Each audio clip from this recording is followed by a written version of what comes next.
Selamat pagi, selamat siang, selamat sore, atau selamat malam kepada semua yang sudah bergabung. Sedikit informasi housekeeping, kami persilakan bagi yang bergabung untuk menulis pertanyaan di Q&A box, bukan di kolom chat. Nanti kolom chat bisa digunakan untuk komentar lain, sedangkan jika ada pertanyaan yang ingin disampaikan oleh para peserta acara webinar ini, kami persilakan untuk menggunakan kolom Q&A dan juga dipersilakan untuk menggunakan channel penjuru bahasaan apabila diperlukan. Selamat datang semuanya, kami senang sekali dengan kehadiran teman-teman di dalam acara ini, di dalam acara kita untuk mengurangi ketidakadilan gender untuk meningkatkan kesehatan dan kesejahteraan remaja yang remaja muda ya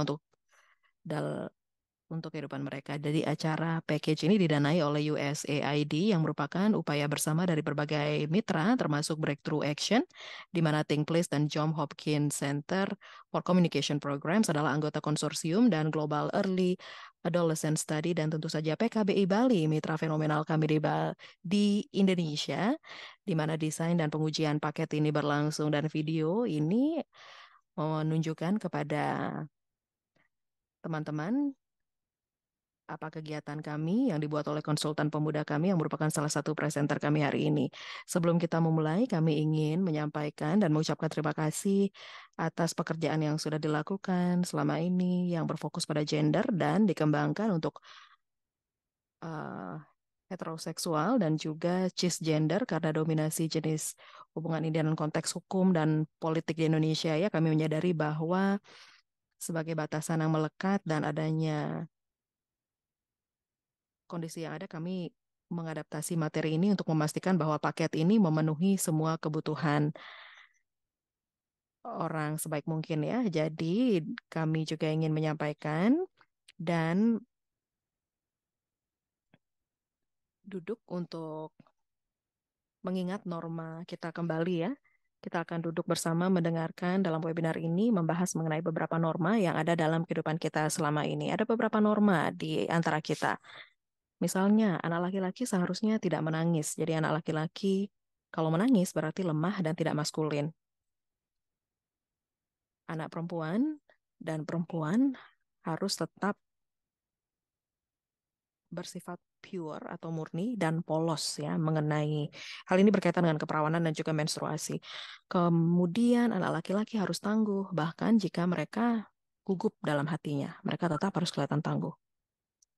Kemudian anak perempuan dan perempuan harus harusnya atau seyogianya langsing dan cantik. Jadi ini adalah beberapa norma-norma gender yang muncul di dalam komunitas yang kami ajak kerja di dalam kegiatan yang dilakukan. Dan sebagaimana diketahui, norma ini bisa memberikan dampak yang kurang mengenakan bagi kaum muda. Nah, inilah yang ditujukan oleh paket intervensi atau intervention package kita untuk menjawab mengenai norma-norma ini. Nah, jadi seberapa prevalen atau seberapa sering munculnya norma-norma ini di masyarakat di tempat kalian tinggal atau di tempat kalian bekerja. Nah, di sini kita bisa lihat pada slide. Jika ingin mengetahui lebih lanjut atau mengetahui kembali mengenai norma-norma itu bisa ditengok lagi di slide ini. Dan kalau misalnya kalian punya informasi mengenai gender norm atau norma-norma gender yang lain, jangan sungkan, jangan ragu untuk meletakkan informasinya di chat box dimanapun kalian berada ya. Kira-kira apakah ada, kalau misalnya menurut kalian ada gender norm atau norma gender lainnya yang kalian temui. Pertanyaan ini adalah seberapa sering norma-norma gender ini ditemui di masyarakat di tempat kalian tinggal dan di tempat kalian bekerja. Very prevalent, sangat sering, somewhat prevalent, cukup sering, not very prevalent, tidak begitu sering. Dan kita sepertinya,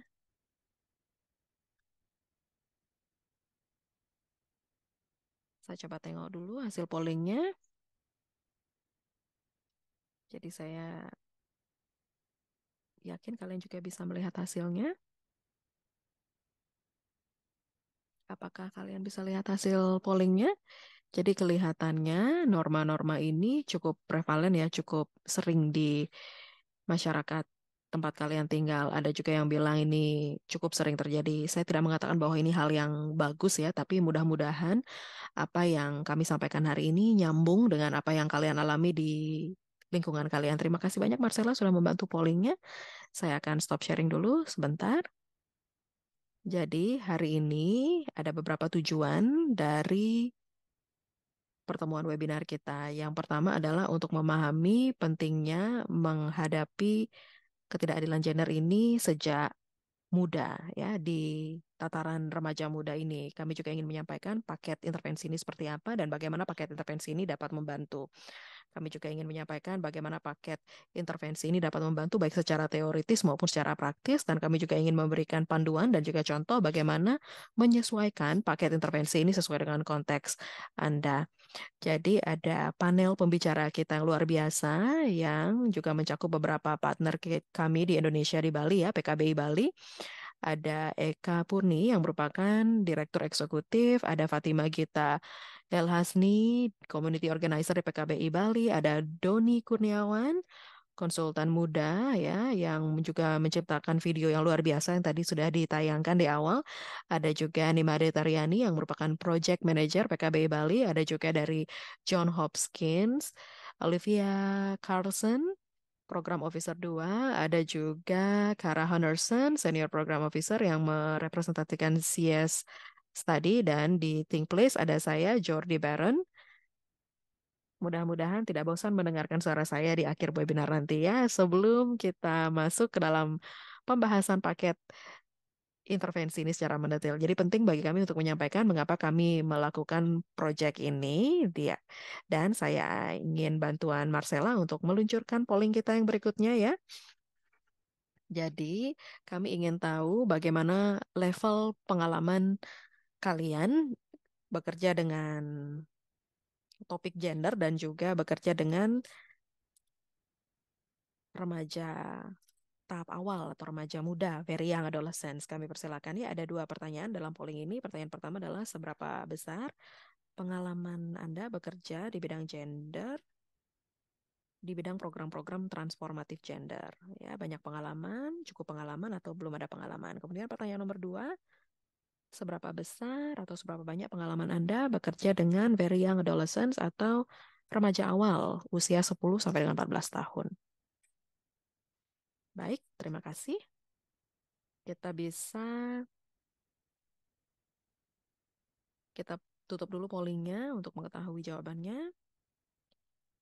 Dan sekarang kita sharing hasil pollingnya.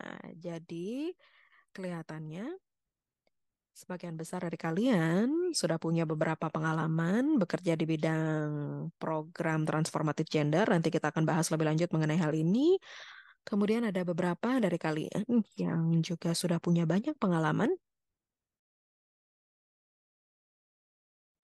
Dan sebagian besar dari kalian juga punya beberapa pengalaman ya yang untuk bekerja sama dengan remaja awal berusia 10 sampai dengan 14 tahun. Saya ingin menyampaikan bahwa meskipun kalian masuk dalam kategori belum punya pengalaman, kami senang sekali kalian sudah bergabung di sini karena kalau kalian tertarik berarti paket intervensi ini akan berfaedah dan bermanfaat untuk kalian. Saya akan stop sharing dulu. Sekali lagi saya ucapkan terima kasih kepada Marcella dan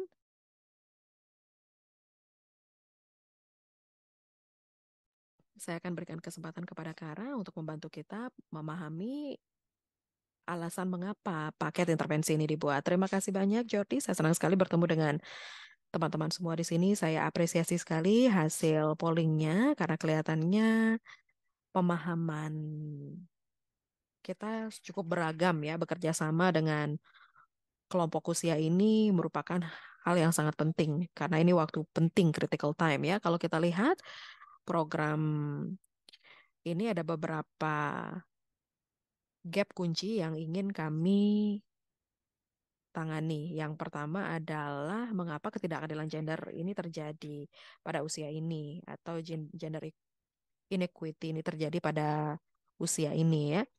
Jadi very young adolescents atau masa remaja yang sangat muda atau remaja awal ini adalah masa ketika kaum muda mengalami peningkatan tekanan untuk mematuhi norma-norma gender yang tidak setara, ya, yang secara negatif mempengaruhi kesehatan dan kesejahteraan mereka saat ini dan di kemudian hari.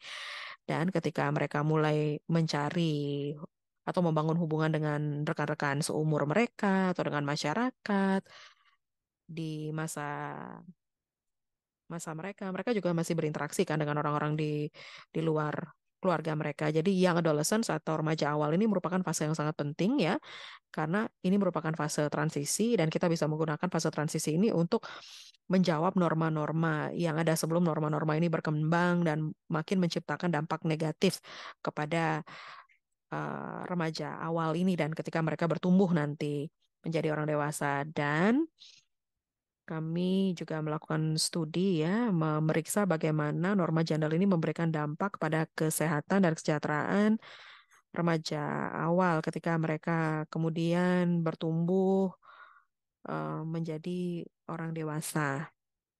Kemudian pertanyaan yang berikutnya adalah mengapa kita berfokus kepada audiens ini. Jadi meskipun norma gender dan ekspektasi sosial dibentuk ketika usia muda, masih ada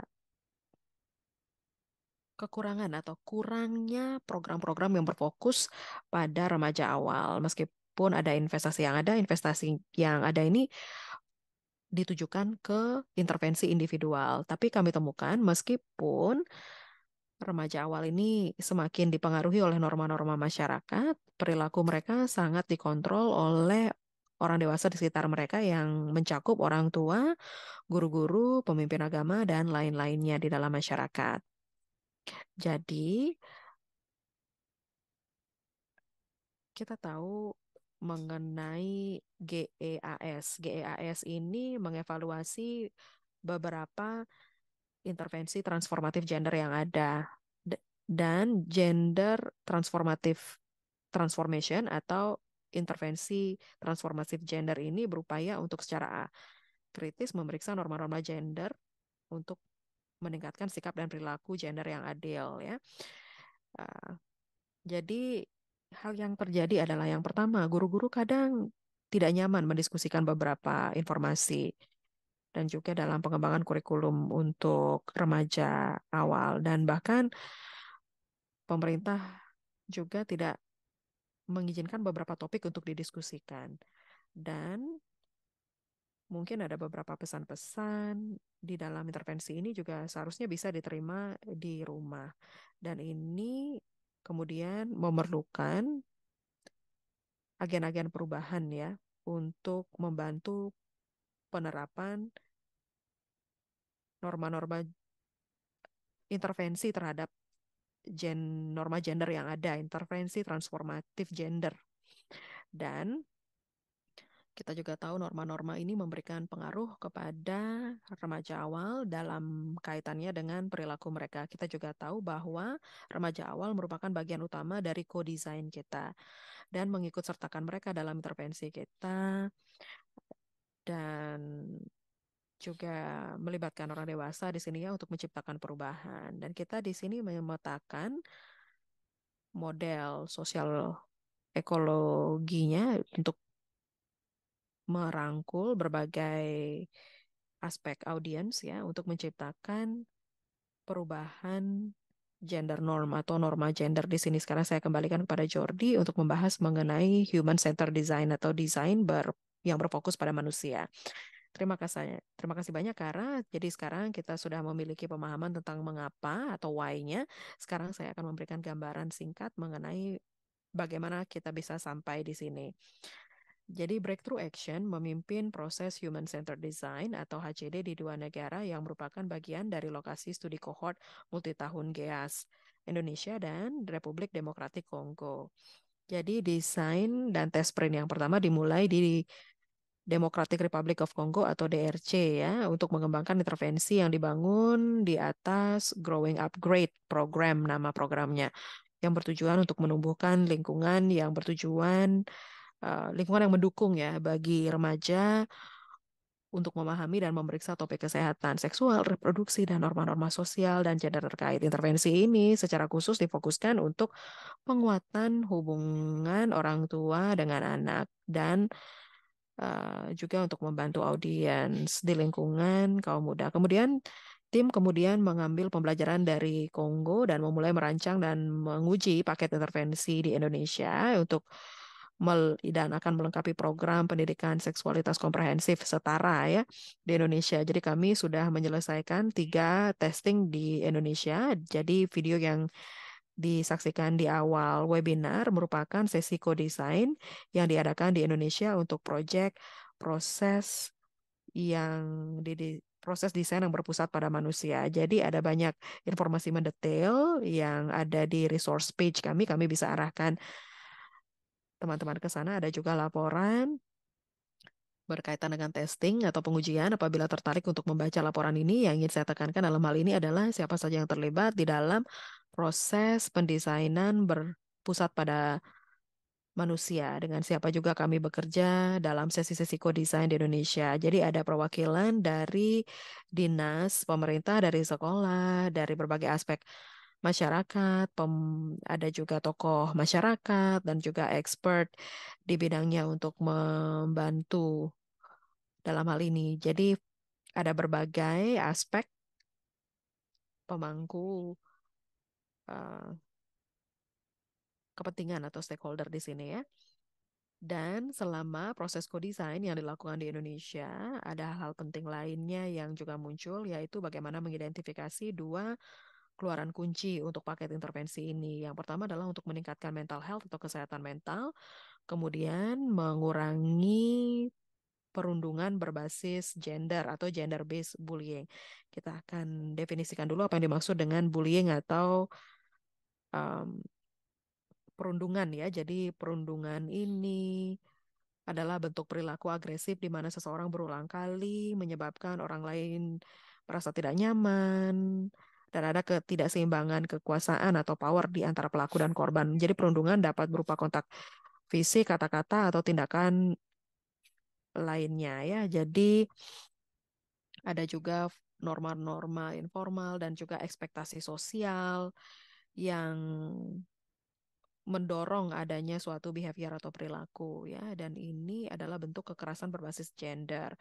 Sekarang kita tahu why-nya atau mengapanya, dan how-nya juga sudah kita bahas. Sekarang kita akan lanjut ke bagian what atau bagian apa isi dari paket intervensi ini. Jadi kami senang sekali ya bisa menyampaikan Get for Youth package ini. Jadi paket Get for Youth ini adalah singkatan dari kesetaraan gender hari ini ya. For eh, untuk pemuda, for youth. Jadi paket ini adalah tentang menciptakan lingkungan yang adil gender khusus untuk remaja awal. Jadi apa yang ada di dalamnya, di dalam paket ini adalah 5 intervensi yang dimaksudkan untuk diimplementasikan bersama. Jadi ini mencakup forum multi pemangku kepentingan di mana para pemimpin lintas sektoral membentuk komite pengarah untuk membantu adaptasi lokal dan implementasi paket ini. Jadi ada juga pameran seni yang imersif di mana anggota komunitas dapat memahami dan berempati dengan pengalaman remaja awal dan mengenai perundungan berbasis gender, dan ada juga video interaktif di mana uh, kita dapat para peserta ya atau pemirsa dapat memilih akhir cerita mereka sendiri untuk melihat bagaimana tindakan orang dewasa dapat mempengaruhi remaja awal. Ada juga program sekolah aman untuk sekolah menengah dan ada juga program ruang keluarga ya yang dirancang untuk menjadi program yang menyenangkan untuk memperkuat hubungan dan komunikasi antara orang tua dan remaja. Saya juga ingin menekankan bahwa meskipun paket ini bertujuan untuk memberikan manfaat bagi remaja awal, audiens yang dituju adalah orang dewasa di lingkungan remaja awal ini ya untuk mengubah perilaku mereka. Jadi orang dewasa yang ditargetkan dalam hal ini adalah orang tua, pengasuh, guru, staf lain di sekolah, dan juga para pemimpin di masyarakat, dan juga lembaga pemerintah yang memiliki tanggung jawab bersama untuk memastikan adanya lingkungan yang aman dan sehat untuk kaum muda. Kemudian bagaimana paket ini eh, bermanfaat? Nah, jadi kami akan mengikuti dan juga melakukan exhibition ya, ada safe school atau sekolah aman, interaktif video, dan interaktif video atau video interaktif merupakan salah satu intervensi yang ada dalam intervensi-intervensi yang ada. Saya akan meminta bantuan kepada rekan PKBI untuk memandu kita mengenai intervensi ini. Kita akan mulai dengan eksibisi atau pameran ya. Pertama kami akan bagikan video mengenai video yang dibuat di Indonesia dan setelah itu saya akan berikan kesempatan kepada Ima.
Jadi videonya sebenarnya dilanjutkan, tapi sayangnya waktunya tidak cukup.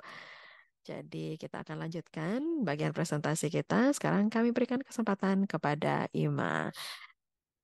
Terima kasih, Jody. Halo semua, salam dari Bali, Indonesia. Nama saya Ima. Mudah-mudahan menikmati video pameran yang sudah dimainkan tadi. Sekarang saya ingin mengajak kalian untuk melihat lebih lanjut mengenai foto ini. Apa yang kalian lihat dari sini? Mungkin jawabannya bisa dituliskan di chat box, tapi bagi saya sendiri, saya melihat ada tiga perempuan ya, ada yang muda dan ada yang muda. Ini menunjukkan intergenerational impact ya.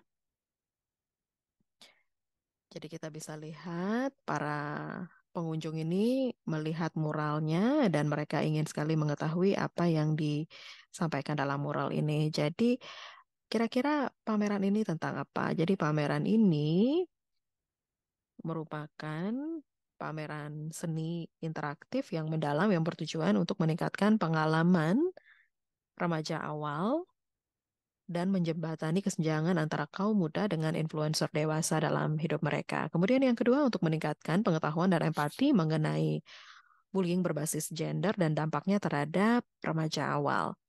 Kemudian tujuan berikutnya adalah untuk membantu pengunjung untuk mengekspresikan emosi mereka melalui seni partisipatif. Dan yang terakhir adalah untuk memicu dialog komunitas seputar norma gender. Jadi pameran ini mengambil pendekatan empati pertama ya, kemudian pengalaman untuk membantu audiens belajar tentang bahaya norma gender dan intimidasi berbasis gender atau bullying berbasis gender ya pada remaja awal. Jadi ini dirancang untuk dibuat bekerja sama dengan organisasi seniman lokal untuk menjadikannya benar-benar upaya komunitas ya, bertujuan untuk menjangkau anggota komunitas dewasa, terutama selain anggota komunitas remaja. Jadi kami berupaya juga, lalu ada beberapa hal yang bisa kita perhatikan. Yang pertama adalah tujuan dari masing-masing eksebisi atau pameran ini ya. Kemudian ada guidance juga untuk konteks.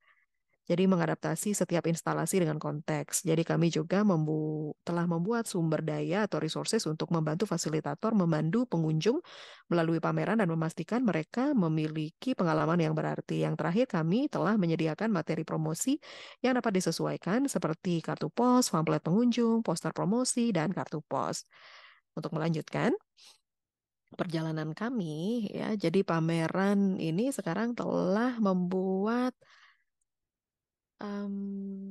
manfaat ya bagi komunitas yang ada, bagi orang-orang yang tertarik dan termotivasi untuk membuat perubahan. Saya akan perkenalkan ruang keluarga. Jadi di dalam foto ini kita bisa melihat senyum lebar yang ada di anggota keluarga ya saat memainkan salah satu permainan komunikasi selama ruang keluarga game atau permainan ini dirancang untuk membantu keluarga mengenal satu sama lain dengan lebih dekat lagi dengan melalui pertanyaan-pertanyaan yang menyenangkan maupun pertanyaan yang lebih dalam dan bijaksana dan ini berfokus untuk memperkuat hubungan antara caregiver atau pengasuh dengan remaja sehingga mereka dapat lebih mudah membicarakan mengenai topik-topik penting selama masa kritis dalam kehidupan remaja awal. Kemudian yang kedua memunculkan bahasan mengenai norma gender. Kemudian yang ketiga adalah menciptakan ruang refleksi kritis dan diskusi tentang norma-norma gender tersebut.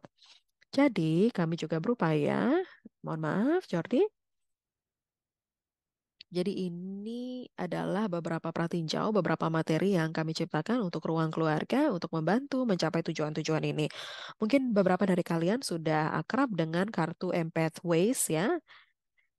Jadi kami mengadaptasi kartu Empathways ini untuk membantu para remaja ini tahu lebih baik lagi satu sama lain. Kami juga membuat cetak biru untuk digunakan oleh implementer atau pelaksana untuk menyesuaikan kelas ruang keluarga mereka. Jadi ada juga kartu tantangan aktivitas keluarga di mana keluarga yang berpartisipasi bertujuan untuk menyelesaikan setidaknya satu aktivitas atau kegiatan di kelas dan keluarga yang menyelesaikan sebagian besar aktivitas dimasukkan ke dalam undian untuk memenangkan hadiah kecil. Jadi bahan-bahan ini memang tidak lengkap, tapi sekali lagi kami ingin memberi em, teman-teman pratinjau atau gambaran mengenai apa yang ada di dalam paket intervensi ini ya. Kemudian kami ingin memperkenalkan mengenai program Sekolah Aman. Saya ingin persilakan Tari untuk berbagi mengenai apa yang dimaksud dengan program Safe School ini. Kami persilakan kepada Kak Tari. Terima kasih, Ma. Halo semua, nama saya Tari. Saya akan melanjutkan presentasi mengenai Safe School. Kita bisa lihat lebih dekat lagi foto ini. Jadi foto ini adalah foto hari pertama program pelatihan yang kami buat untuk guru dan staf pengajar dan staf sekolah lainnya, termasuk kepala sekolah dan juga wakil kepala sekolah. Jadi apa yang dimaksud dengan sekolah aman? Sekolah aman adalah program seluruh sekolah ya untuk sekolah menengah untuk membekali sekolah untuk menanggapi atau menghadapi bagaimana bullying tersebut terjadi dengan cara yang adil gender melalui tiga komponen utama. Jadi yang pertama adalah pelatihan beberapa hari ya untuk staf sekolah dan juga guru-guru.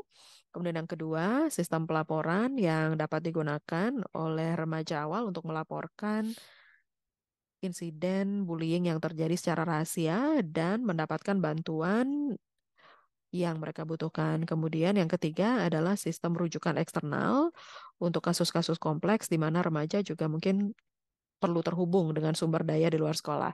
Sebagaimana disebutkan di slide sebelumnya, program ini terdiri dari tiga komponen utama. Komponen pertama adalah kurikulum pelatihan ya untuk guru-guru dan staf sekolah. Ini didesain menjadi program pelatihan 3 sampai 5 hari dan ini terinspirasi oleh program USAID Doorways juga. Di samping itu ada juga prinsip-prinsip desain yang berpusat pada manusia untuk membangun empati khususnya untuk remaja awal. Kemudian komponen yang kedua adalah formulir pelaporan.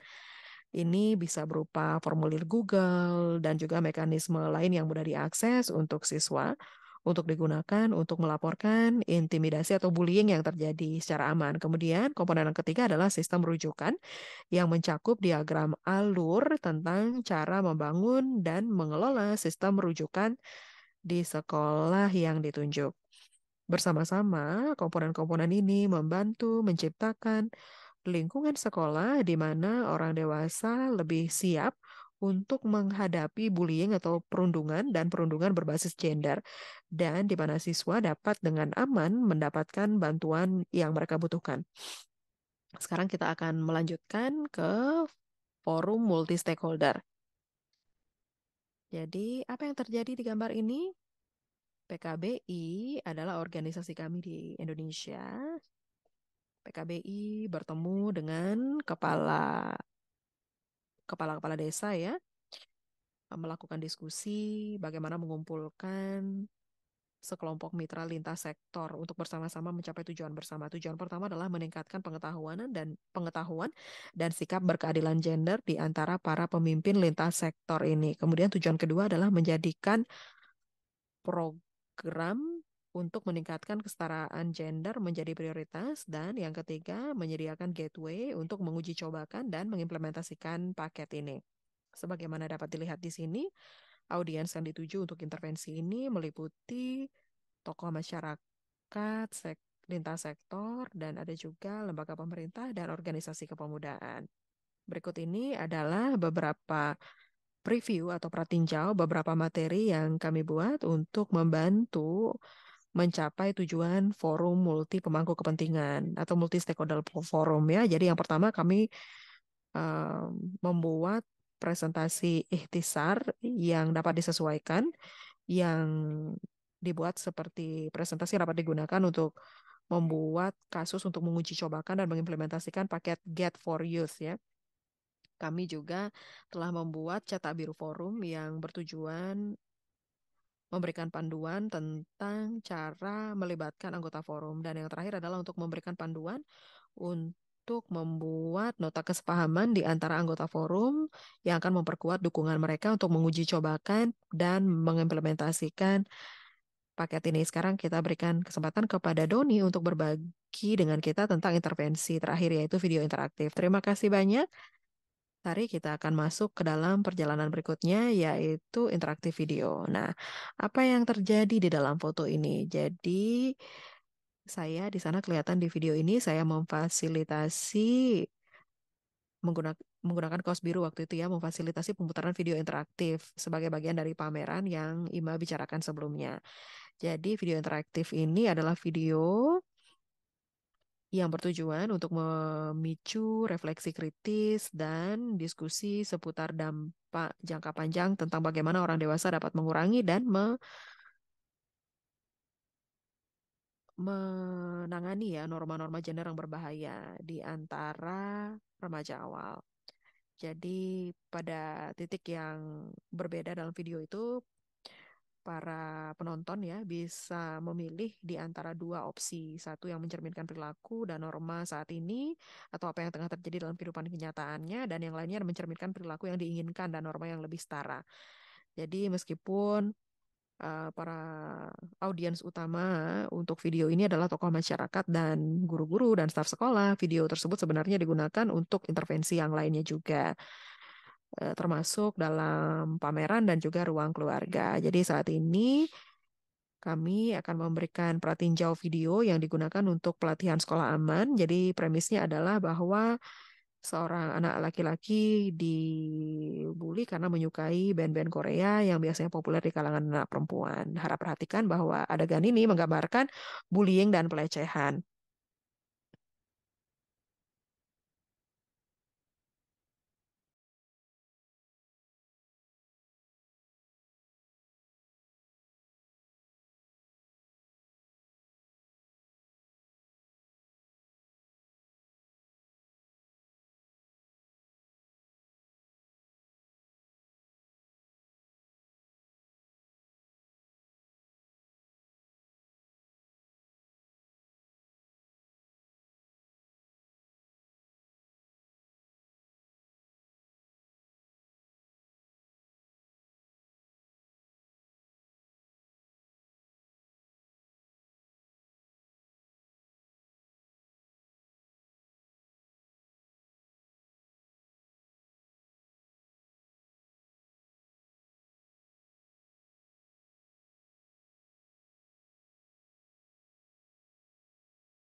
Jadi itu adalah bagian awal dari video tersebut. Jadi di sana kelihatan Deva marah ya, Deva kesal. Dan saat itulah video berhenti untuk pertanyaan pilihan yang akan disampaikan kepada para audiens dalam pelatihan sekolah aman tersebut. Nah, yang juga termasuk dalam paket ini adalah klip video, naskah, storyboard yang dapat digunakan untuk membuat video dan cerita aktor langsung. Jadi presentasi pengantar dan panduan fasilitator untuk pemimpin diskusi dan poster promosi yang dapat disesuaikan juga ada di dalam paket ini. Sekarang saya akan kembali ke Jordi. Terima kasih Doni, terima kasih tim PKBI. Terima kasih, kalian keren ya. Jadi sekarang kita sudah pahami mengapa dan apa. Sekarang mari kita selami bagaimana how atau caranya dari sudut pandang teori ya. Kalau kita lihat grafik di sebelah kanan ini menggambarkan bagaimana secara kolektif intervensi menjangkau audiens utama dan juga memberikan banyak paparan terhadap intervensi dalam jurisdiksi yang ditentukan. Ini artinya apa sebenarnya? Kita akan mulai dengan remaja awal di pusat. Kita membayangkan mereka tinggal di masyarakat yang menerapkan paket intervensi ini. Jadi remaja awal ini akan memiliki kesempatan untuk mengalami atau ikut serta dalam pameran, menghadiri sekolah yang berpartisipasi dengan program sekolah aman, dan juga berpartisipasi dalam ruang keluarga bersama orang tua dan pengasuh mereka. Memperluas ke salah satu kelompok influencer utama kami ya, jadi orang tua dan pengasuh remaja ini. Mereka juga memiliki kesempatan untuk mendalami ikut serta ya dalam pameran dan juga berpartisipasi dalam ruang keluarga dan juga sekolah anak yang berpartisipasi dalam program sekolah amah. Jadi dengan demikian guru-guru sekolah dan staf sekolah juga bisa ikut serta. Jadi bersama-sama dengan organisasi pemuda ini dapat membantu pelaksanaan paket intervensi ini. Sekarang saya akan meminta Olivia untuk memandu kita, mengantarkan kita mengenai bagaimana paket intervensi ini dapat membantu kita dari sudut pandang teoritis ya. Terima kasih Jordi. Ini adalah teori perubahan atau teori of change yang kami kembangkan untuk paket intervensi ini. Jadi saya tahu ini terlihat banyak pada slide ini, jadi kami tidak akan membahasnya secara mendetil semua, tapi kami akan sampaikan per barisnya ya untuk memahami bagaimana paket ini menjangkau audiens dan institusi atau lembaga utama ya dalam menghasilkan hasil yang lebih baik untuk remaja awal. Jadi kita mulai dari atas ya dengan membahas 4 norma gender ini yang sekarang seharusnya terlihat akrab bagi Anda. Jadi anak perempuan dan perempuan seharusnya tetap murni atau pure dan polos gitu. Kemudian anak perempuan rentan, anak laki-laki tidak, anak laki-laki harus tangguh, tidak menangis dan tidak meminta bantuan dan ekspektasi gender untuk penampilan. Jadi kita bisa melihat di sini untuk menggunakan mekanisme perubahan yang telah terbukti dan ini juga merupakan strategi SBC yang diinformasikan berdasarkan bukti dan praktik terbaik ya. Jadi ada pemodelan peran, menyebarkan norma sosial positif, mengamati pengambilan keputusan normatif sosial, membangun empati, membayangkan masa depan yang alternatif, refleksi, dan diskusi kolektif, dan membangun kolaborasi lintas sektoral. Dan di dalam intervensi ini ya, kita juga melihat ada masyarakat, organisasi yang dipimpin oleh pemuda, sekolah, keluarga, pengasuh, dan remaja awal. Kita bisa menciptakan lingkungan yang lebih mendukung untuk anak laki-laki dan perempuan dari kelompok remaja awal ini untuk membantu meningkatkan kesehatan-kesejahteraan mereka. Jadi kita bisa lihat di sebelah kanan ya hasil yang ada ya peningkatan pengetahuan dan hak pilihan, peningkatan pola asuh yang adil gender, peningkatan dan perbaikan komunikasi antara pengasuh dan anak ya, menumbuhkan norma gender yang positif, peningkatan dialog komunitas, dan lembaga dan sistem yang mendukung. Dan hasil jangka panjang yang diinginkan mengurangi tingkat bullying berbasis gender dan meningkatkan kesehatan mental. Ini berasal dari proses yang didesain di Indonesia yang kami percaya ini dapat diterapkan secara luas untuk remaja awal di berbagai konteks, tetapi ini juga dimungkinkan untuk adaptasi konteks yang berbeda. Sekarang saya akan berikan kesempatan kepada Eka untuk berbicara mengenai adaptasi. Terima kasih, Olivia. Jadi, akhirnya kita sampai di bagian terakhir dari webinar ini yang dimaksudkan untuk memberikan Anda gambaran tentang bagaimana paket intervensi ini dapat disesuaikan dengan konteks lain dan bidang kesehatan lainnya. Jadi paket ini sendiri berisi panduan terperinci tentang hal ini, tapi kami ingin berbagi contoh tentang bagaimana PKBI telah mulai mengadaptasi salah satu intervensi untuk mengatasi masalah lain yang relevan untuk kesehatan dan kesejahteraan remaja awal di masyarakat. Saya juga akan memberikan panduan melalui contoh ya. Jadi di PKPI Bali kami adalah organisasi pemuda yang terutama berfokus pada keluarga berencana. Bagi kami di Indonesia, kehamilan remaja masih menjadi masalah yang sangat besar. Jadi setelah kami menyelesaikan putaran terakhir pengujian atau testing, kami memutuskan untuk menyesuaikan pameran untuk fokus pada topik itu. Kami mengambil tujuan yang sama yang disediakan dalam cetak biru pameran dan memfokuskan pada topik yang berbeda. Di sini, maaf, saya interupsi sedikit, Eka. Jadi agak kesulitan sepertinya. Oh, mungkin didekatkan sedikit ke mikrofonnya. Bagaimana dengan sekarang? Oh, sekarang sudah jauh lebih baik ya. Baik, mohon maaf ya tadi mungkin audionya kurang jelas. Sekarang saya akan lanjutkan ya. Jadi ini merupakan gambaran bagaimana kami mengadaptasi konsep pameran ini dengan topik yang lain.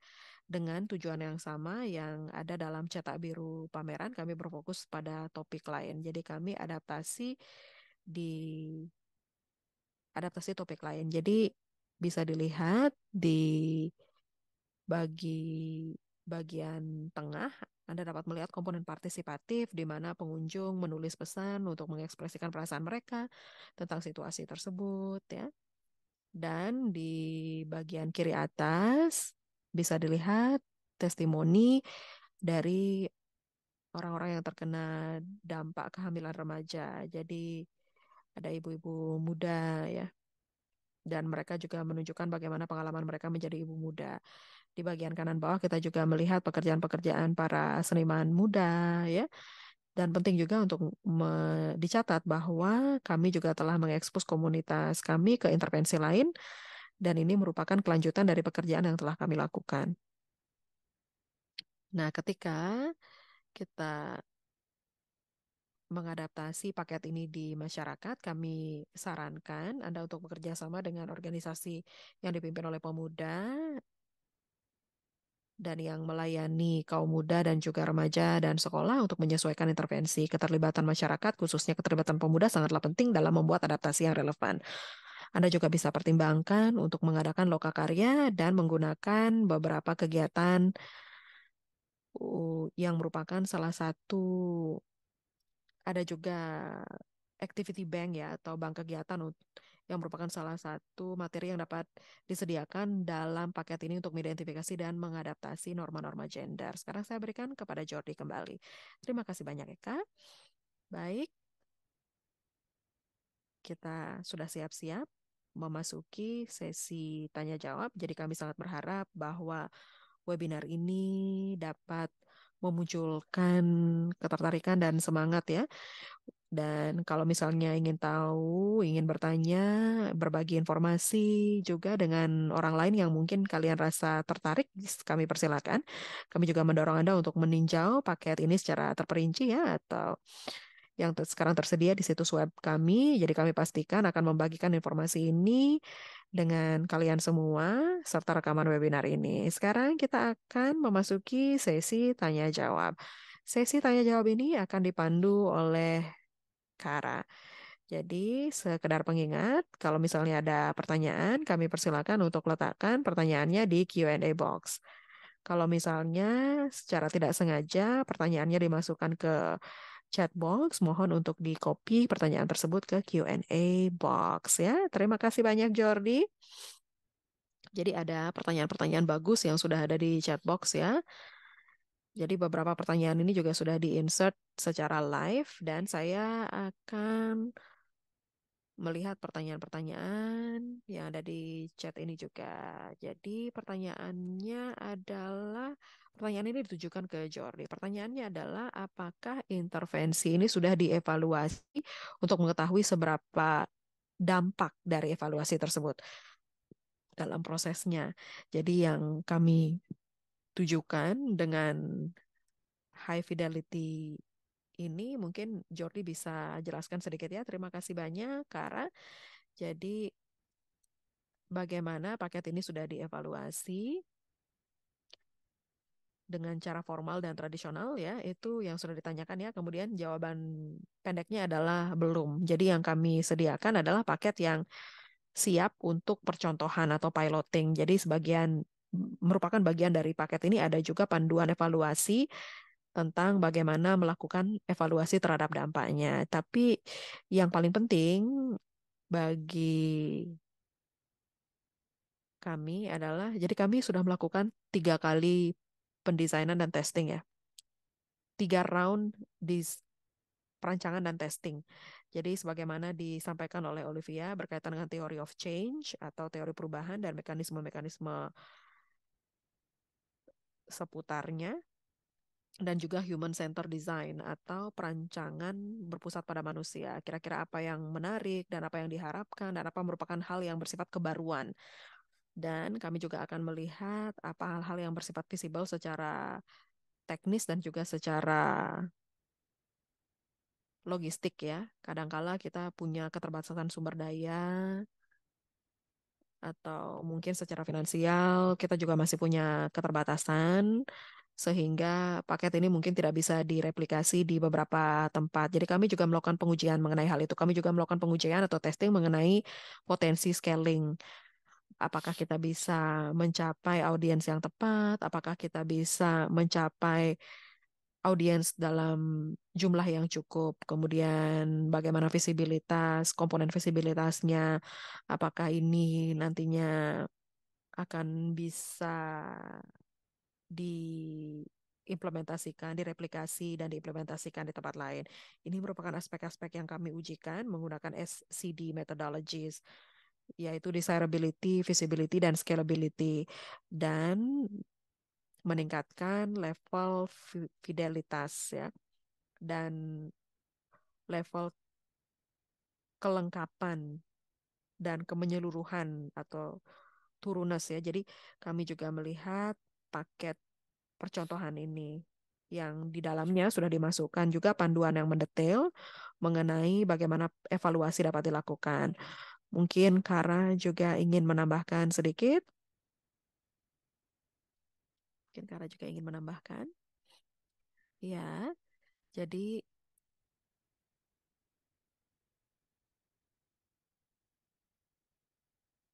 maaf Kara, tadi saya mematikan mikrofon Kara, mohon maaf ya, tidak apa-apa. Jadi kami juga memasukkan panduan evaluasi. Jadi panduan evaluasi ini ditujukan untuk diadaptasikan juga berdasarkan bagaimana Anda mengimplementasikan intervensi di lokasi masing-masing. Dan saya juga ingin membahas lebih lanjut, tapi karena ada banyak pertanyaan dan kami juga ingin membahas pertanyaan-pertanyaan yang lain, saya ingin lanjut ya, dan saya dorong teman-teman untuk membaca sumber daya yang sudah tersedia, yang sudah kami sediakan ya. Dan kemudian pertanyaan berikutnya dari Daniel. Saya ingin memberikan pertanyaan ini ke Eka. Pertanyaan ini adalah tentang tantangan-tantangan dalam menghadapi orang tua, ya orang dewasa ya atau otoritas yang mematuhi kepercayaan normatif gitu. Lalu pertanyaannya adalah bagaimana intervensi ini bisa menghadapi hal-hal yang bersifat conflicting atau isu-isu seperti ini dan bagaimana menanganinya. Mungkin bisa bahas sedikit juga mengenai forum multi stakeholder. Terima kasih banyak Kara dan terima kasih Daniel untuk pertanyaannya. Sekarang saya akan jawab dalam bahasa Indonesia dan silakan klik interpretasi.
Terima kasih banyak Eka atas penjelasannya. Jadi ada beberapa pertanyaan juga yang berkaitan dengan training dan juga support yang diberikan kepada para fasilitator. Dan ini secara spesifik juga ada pertanyaan mengenai training dan ada juga pameran ya. Jadi secara umum kira-kira tantangannya seperti apa dan support apa yang telah kita berikan kepada mereka. Dan saya rasa ini bisa dijawab kembali oleh Eka atau Ima ya untuk pertanyaan ini. Apabila bisa dijawab karena ini merupakan pertanyaan yang sangat penting, kami persilakan. Terima kasih banyak Kara atas pertanyaannya. Saya akan berikan kesempatan kepada Ima. Kalau Ima misalnya punya jawaban tambahan untuk menjawab pertanyaan ini. Terima kasih Kak Eka. Saya akan jawab dalam bahasa Indonesia. Jangan lupa untuk mengklik tombol interpretasi untuk mendengarkan terjemahan dalam bahasa Inggris.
Mudah-mudahan sudah menjawab pertanyaan tersebut. Demikian dari saya. Terima kasih banyak, Ima. Jadi, masih ada beberapa menit yang tersisa, dan saya ingin menyampaikan bahwa kami mengucapkan terima kasih banyak kepada pertanyaan-pertanyaan yang sudah dimasukkan ke Q&A. Kami senang sekali ya dengan engagement ini. Jadi, saya ingin menyampaikan juga ada beberapa pertanyaan mengenai adaptasi topik-topik yang berbeda di area yang berbeda. Ada satu pertanyaan mengenai apakah paketnya sudah dites di lingkungan berbeda seperti di Afrika. Jadi kami ingin garis bawahi, kami juga sudah melakukan proses yang sama di Democratic Republic of Congo dengan Save the Children, dengan Great Intervention program mereka, dan proses tersebut menghasilkan hasil yang sangat mirip meskipun kami belum bisa melakukannya dengan full high fidelity seperti di Indonesia. Kami juga melihat banyak persamaan di prototipe-prototipe yang muncul dalam proses tersebut. Mudah-mudahan Olivia juga bisa berbagi mengenai sumber ini mengenai intervensi yang kami lakukan di daerah Afrika di chatbox, dan kami juga dorong audiens untuk membaca lebih lanjut. Sekarang saya akan berikan kesempatan untuk kepada Jordi untuk menutup acara kita.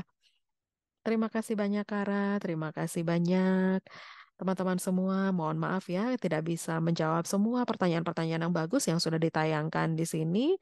Kami akan upayakan untuk jawab setelah webinar, tapi saya ingin sampaikan bahwa kami ingin mengucapkan bahwa mencapai titik ini kami memerlukan upaya yang besar, dan upaya besar ini sudah dilakukan oleh tim besar kita, dan hanya beberapa yang mempresentasikan hari ini ya. Kami juga ingin mengucapkan terima kasih kepada pekerjaan dan kerja-kerja yang dilakukan oleh tim lain dari PKBI ya, John Hopkins, dan saya juga ingin mengucapkan terima kasih atas pekerjaan baik dan kontribusi yang sangat baik yang sudah mereka lakukan. Dalam bahasa Indonesia, kita bisa bilang semangat ya. Semangat artinya keep going.